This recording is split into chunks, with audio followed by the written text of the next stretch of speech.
Bago ang lahat, luma muna. Nung last game ng Nuggets at Rockets, si Jalen Green at si Westbrook nagka-trash talkan. Ni-roast pa ni Russell Westbrook si Jalen Green na ang sinabi niya, dati naman naglalaro lang si Green sa AAU team ni Westbrook.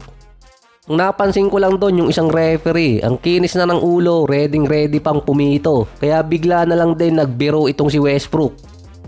Biroan lang naman kasi ni Westbrook at itong si Jalen Green. Pero dati meron kasi mga nate-technical kahit nagbibiroan lang sa loob ng court. Kasi akala ng mga referee nagkaka-trash talk na talaga ng matindi. Career night pa para kay Westbrook nang malagpasan niya si Vince Carter sa all-time list ng points. Ang susunod niya nga abutan si Kevin Garnett. Kailangan na lang ni Russ ng 344 points para maging pang 20 sa all-time list. Nag-a-average ngayon si Westbrook ng 13 points, 4 rebounds, 6 assists, 45 and 32.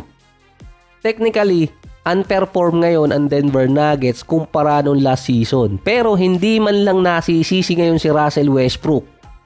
Hindi katulad dati nung nakarang dalawang teams niya na kapag natatalo yung team, siya yung pagbubuntunan ng mga sisi ng mga analyst at kung ano-anong stats ang bubulat-latin.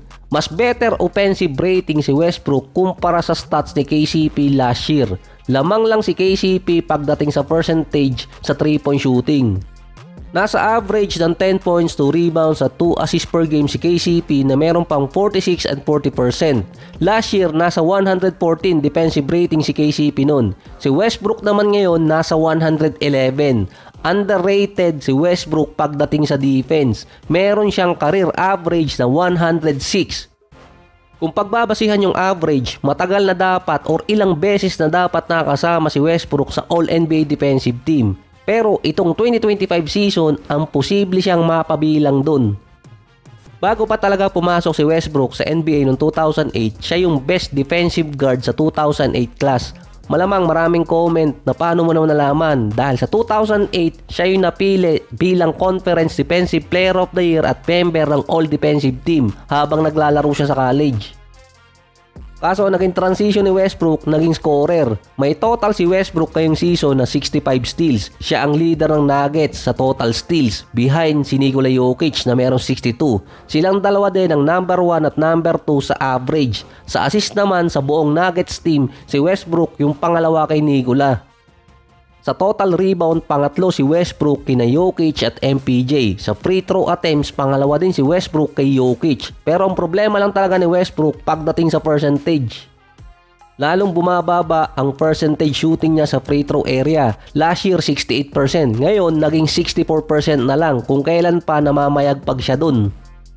Kaya hindi masyadong napapansin ang mga flaws ni Westbrook sa game, lalo na yung 3-point shooting niya na ginagawa pa nga dating memes. Mas makikita kasi ngayon defensive player si Westbrook, hindi katulad ng mga teams na pinaglaruan niya dati na ginagawa siyang shooter.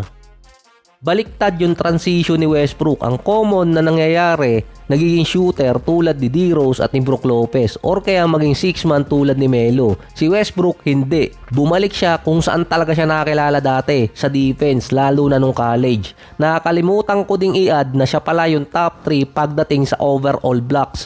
In-emphasize din ni Coach Mike Malone na defense talaga gagamitin si Westbrook. Kasama pa siya sa either top 1 or top 2 ng stats sa buong Denver Nuggets team, imbes na ang kasama doon si Jamal Murray.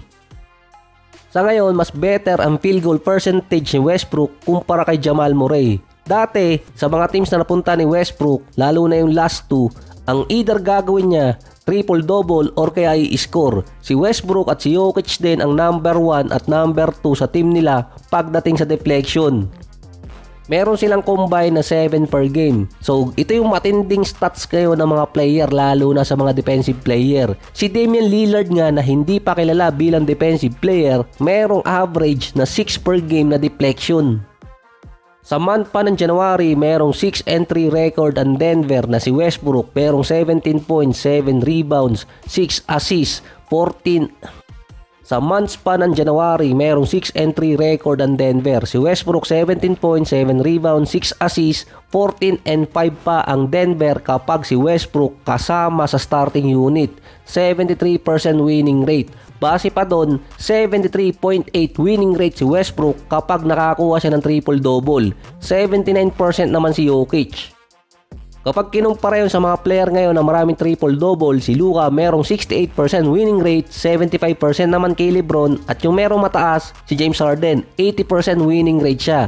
So far, 3-0 si Westbrook kapag naka triple-double ngayong season.